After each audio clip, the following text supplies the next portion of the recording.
Okie dokes, it is an extremely wet and windy, grumpy spring kind of summer day here, so I decided to get the marble run out. I've had a little bit of help, but while all is quiet, I thought I'd do a bit of an update on the build. So I did a bit of a kind of what's in the box previously. I have opened all of these up now, as you can imagine, to do the build. So just to give you an idea, that is a nice sheet with like loads of big gears and cogs on it.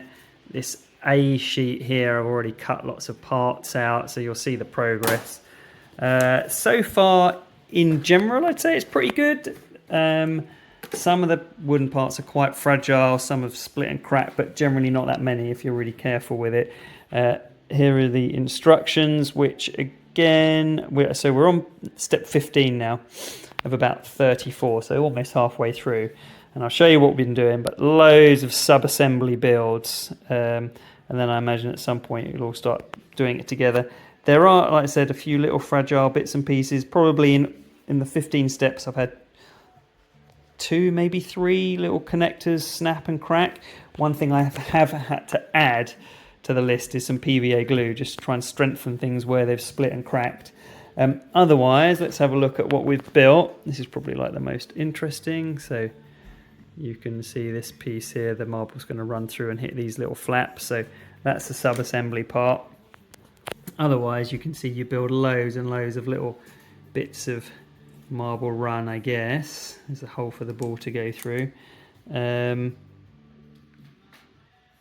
one here looks quite interesting. I think that's upside down, so there's a little chute there. So all in all, going together pretty nicely. It's pretty good fun. I've been able to kind of said I've had a little bit of help from the kiddos, and generally it's going okay. We'll see how much more we get done, but so far that is a bit of a build update on the Infinity Cycle marble run.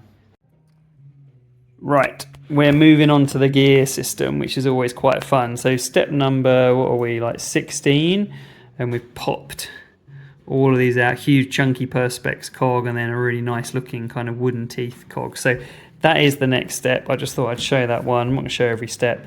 We are on to kind of the gear mechanisms. Right, build update time. The sub-assembly parts are going on to the main structure now. We are on step 22 of 25, actually, not 34. I don't know why I said 34. But there are lots of sub-steps, but here is the main event. And we've tested it with a few ball bearings, and odds and ends do work. This little tilt thing here. The gear system it does work. It's a bit clunky because it's wooden, but it does work. So things are coming on nicely. We've not got many parts left to go on, but we are getting there. Right, little bit of another quick build update. So the bottom kind of run is on now, and the ball does go right the way through, and it's going to be hard with one hand, but there we go. Here's the crank system. So we're almost there. These parts need to go on, and it's going to layer up pretty quickly. We're on step 24. I might get it done. That'll mean we've done it pretty much all in one rainy day.